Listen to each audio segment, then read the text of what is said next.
Hindi nabawasan ang sipag ni Kim Joo sa promo ng movie nila ni Paula Abellino, ang My Love Will Make You Disappear, dahil hanggang ngayon ay nananawagan pa rin siya sa mga casual moviegoer at solid Kim Pao fans para panoorin pa rin ang movie.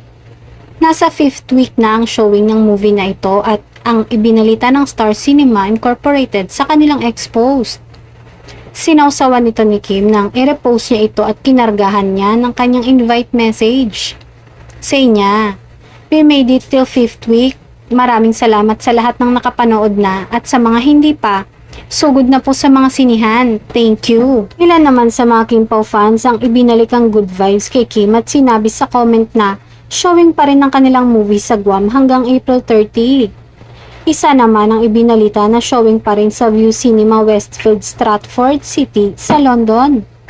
May iba namang umaasam na sana raw ay umabot pa sa birthday ni Paolo sa May 30 ng showing ng pelikula na posible namang mangyari. Abang na abang naman ang mga fans sa kaarawan ng aktor na tiyak na mapupuno ulit ng ayuda mula sa kanilang mga idolo.